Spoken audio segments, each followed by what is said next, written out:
Establish हो गया है कि डोनाल्ड ट्रंप साहब सदर हैं अमेरिका के, लेकिन यह भी एस्टैब्लिश हो गया कि डोनाल्ड ट्रंप साहब ने जो वादे किए थे वो पूरे करने के लिए पूरा काम करेंगे। एक साइकोलॉजिस्ट ने, जॉन हॉपकिंस के साइकोलॉजिस्ट ने कहा है कि उनको मैलिग्नेंट नार्सिसिज्म है, यानी एक ऐसी बीमारी कि वो अपनी एम को अचीव करने के लिए किसी भी हद तक जा सकते हैं। और हम लोगों ने देखा रेफ्यूजीज का बैन, ट्रैवलर्स का बैन, ये तमाम चीजें देखी, लेकिन अब एक फेडरल जज ने इसके पार्ट को सस्पेंड कर दिया है, जिसकी वजह से एयरपोर्ट पर फंसे हुए लोग और रेफ्यूजीज को वापस भेजने वाली चीज तो खत्म हुई। खावर साहब, ये ट्रंप जो कर रहे हैं, डोनाल्ड ट्रंप, इसकी वजह से अमेरिका का नाम, अमेरिका के रिलेशनशिप खराब होंगे। आपको याद होगा भाई टेरेसा मे गई हैं, उसी प्रेस कॉन्फ्रेंस के अंदर भी एक साथी को बेइज्जती, आप इस पे आप ट्रंप को इसका जिम्मेदार नहीं ठहरा सकते। उसकी वजह यह है कि देखिए, उसने अपनी कैंपेन के दौरान ये सारी चीजें कही थी।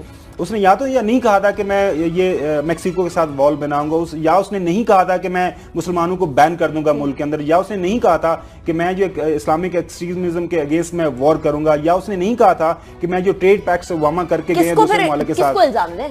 इल्जाम देखिए, इल्जाम क्या था ना, अमेरिकी अवाम ने उनको अलग किया है। वो तो पॉपुलर वोट तो नहीं उनको मिला, पॉपुलर वोट तो वो उसके अलावा देखें, यकीनी तौर पर वहां पे उनका जो पॉलिटिकल सिस्टम है उससे वो ऊपर आए हैं, वहां से वो इलेक्शन जीत के आए हैं। जब इलेक्शन जीत के आए हैं तो उनके पास उनका जो कॉन्स्टिट्यूशन उनको सर्टेन पावर्स देता है और वो पावर्स अपनी इस्तेमाल कर रहे हैं। चूंकि उन्होंने अपनी कैंपेन के दौरान इन सारी बातों का जिक्र किया हुआ है, लिहाजा उस पर अमल कर रहे हैं। तो आप साइकोलॉजिकल वो कह रहे हैं कि वो नार्सिसिज्म है, जो व्हाटएवर वो हो सकता है, नार्सिसिज्म से भी आगे मैलिग्नेंट नार्सिसिज्म। लेकिन वो जब उन्होंने, मैं वही तो कह रहा हूं कि अपनी कैंपेन के दौरान उन्होंने ये सारी बातें की हुई है। अगेन वो यही है कि आप देखें, अमेरिकन पॉलिटिकल एस्टेब्लिशमेंट को एक बहुत बड़े झटके की जरूरत है। 18th सेंचुरी से उनका जो लेट 18th सेंचुरी से सारा सिस्टम चला आ रहा था। अब कुछ वहां पे एक बातें आ रही थी, ये पॉलिटिकल साइंटिस्ट वहां पे थीसिस आ रहे हैं, बेच रहे हैं, वो लोगों को पढ़ा रहे हैं कि पॉलिटिकल एस्टेब्लिशमेंट जो अमेरिका के अंदर जो सारा सिस्टम है उसको एक थोड़ा सा झटके की जरूरत है, क्योंकि वो जरा स्टैग्नेंट होता जा रहा है। झटका ट्रंप साहब ही तो नहीं है? एग्जैक्टली वही ट्रंप साहब झटका देने के लिए ऐसा वैसा झटका दे रहे हैं। आप देखें ना, पूरी ना सिर्फ अमेरिका के अंदर मुजाहरे हो रहे हैं, पूरी दुनिया के अंदर मुजाहरे हो रहे हैं, लोग ट्रंप के अगेंस्ट निकले हुए हैं। अब मेरे ख्याल में ट्रंप को और ज्यादा पागलपन के साथ जो है ना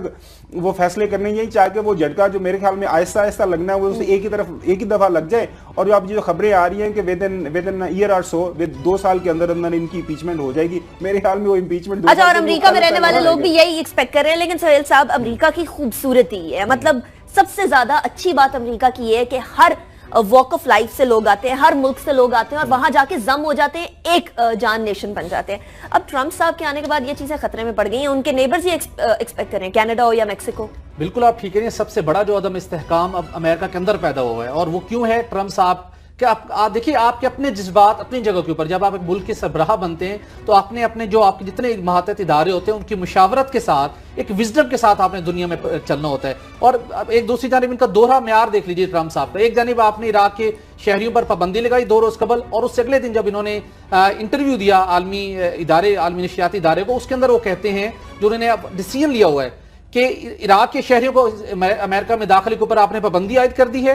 दूसरी तरफ कहते हैं कि इराक का जो तेल है, दुनिया का दूसरा बड़ा जखीरा जो है तेल का, वो सऊदी अरब के बाद वो इराक के अंदर है।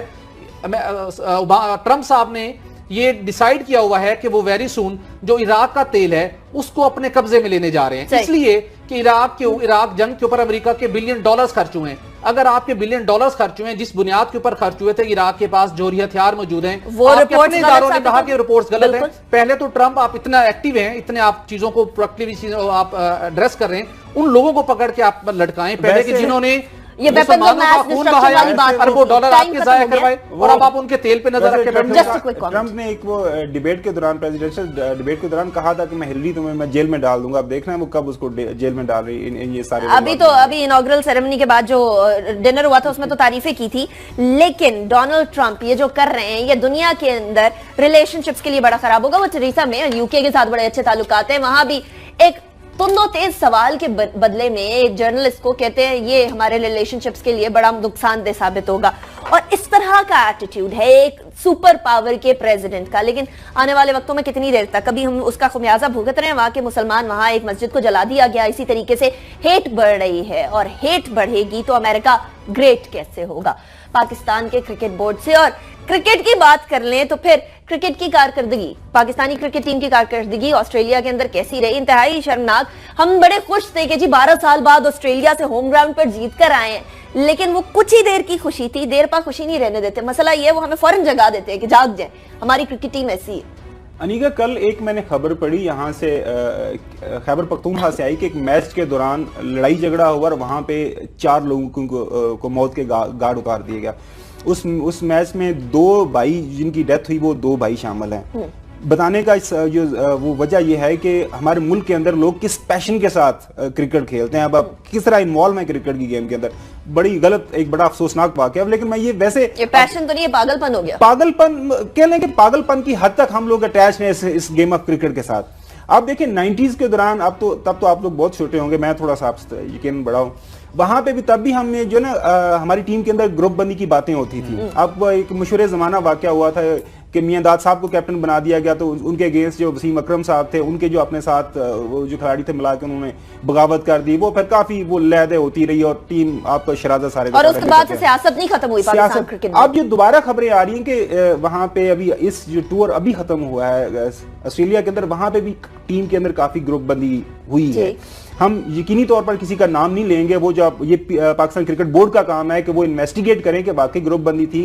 क्योंकि जो अखबारों के अंदर खबरें छप रही हैं और वैसे भी कुछ लोग अनऑफिशियल भी खबरें लीक कर रहे हैं, वो ये है कि वहां पे जो ड्रेसिंग रूम के अंदर काफी लेदे हुई है, खिलाड़ियों आपस में लड़े हैं, एक दूसरे पे तनकीद हुई है, आप मेरा कैच ड्रॉप करते हो, वो दूसरे पे तनकीद करता है, तुम ये किस तरह की वहां पे बैटिंग कर रहे हो, तो फील्डिंग कैसे कर रहे हो, तो काफी वो हमें ग्राउंड में भी नजर आया। तो फिर अगर ड्रेसिंग रूम में यह हाल है तो जाकर फील्ड के अंदर भी कोई यूनिटी तो नहीं सामने आएगी। वो तो हमें नजर आया ना कि एक मैच के दौरान अगर आप 7 catch, lollipop catch, sitter drop कर देंगे तो ऑस्ट्रेलिया जैसी टीम हो जितनी मर्जी कमजोर हो, वो तो मैच आराम से जीत जाएंगे।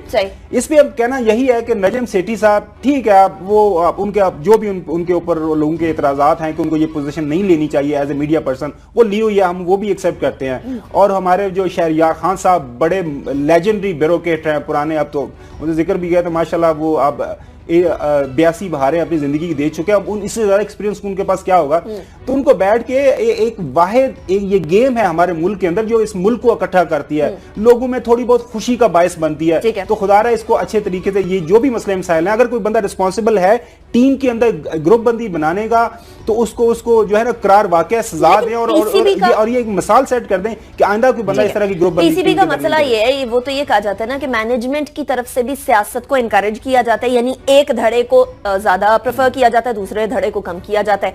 तो जब मैनेजमेंट की तरफ से सियासत को फरोग दिया जाएगा, कैसे टीम आगे किस तरह से अच्छा परफॉर्म कर पाएगी? तरजीह नहीं होगी। एग्जैक्टली घुमन साहब ने जो ग्रुपिंग की बात की है पाकिस्तानी क्रिकेट टीम के अंदर, जिसका हमने देखा उसकी कारकर्दगी कितनी बुरी रही।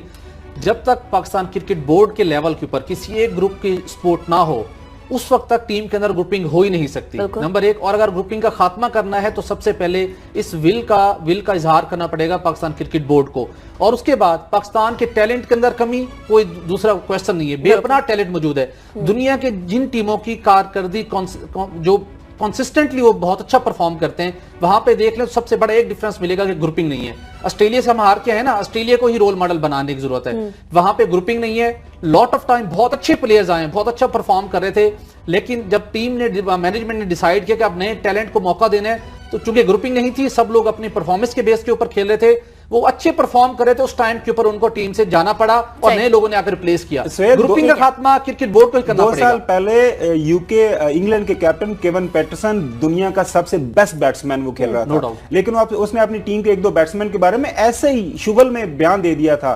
उनके क्रिकेट बोर्ड ने उस पर एक्शन लिया था, he was remove, not only remove from the captaincy, उसको टीम से निकाल दिया गया था। तो ये तो बात है, हमारे वो लंबे इंटरव्यूज दे रहे होते हैं हमारे खिलाड़ी, अपनी वो अजीब वो गरीब किस्म के बयान दे रहे होते हैं। पाकिस्तान क्रिकेट बोर्ड थोड़ा बहुत जुर्माना करता है। जो आप बात कर रहे हैं ना कि क्रिकेट बोर्ड की तरफ से वहां पे वो बैकिंग होती है, खबरें तो ये भी आ रही होती है कि कुछ जो प्लेयर हैं, जो हमारे जो पुराने प्लेयर हैं, उनके साथ वो पूरा कट होता है कि जी मैच इतना पैसा कमाएंगे, इतना फलाने को जाएगा, इतनी फलानी एसोसिएशन को जाएगा। सबसे बेस्ट बैट्समैन वो खेल रहा था, लेकिन उसने अपनी टीम के एक दो बैट्समैन के बारे में ऐसे ही शुगल में बयान दे दिया था। उनके क्रिकेट बोर्ड ने उस पर एक्शन लिया था। He was remove, not only remove from the captaincy, उसको टीम से निकाल दिया गया था। तो ये तो बात है, हमारे वो लंबे लंबे इंटरव्यूज दे रहे होते हैं हमारे खिलाड़ी, अपनी वो अजीब वो गरीब किस्म के बयान दे रहे होते हैं। पाकिस्तान क्रिकेट बोर्ड थोड़ा बहुत जुर्माना करता है। जो आप बात कर रहे हैं ना कि क्रिकेट बोर्ड की तरफ से वहां पे वो बैकिंग होती है, खबरें तो ये भी आ रही होती है कि कुछ जो प्लेयर हैं, जो हमारे जो पुराने प्लेयर हैं, उनके साथ वो पूरा कट होता है कि जी मैच इतना पैसा कमाएंगे, इतना फलाने को जाएगा, इतनी फलानी एसोसिएशन को जाएगा।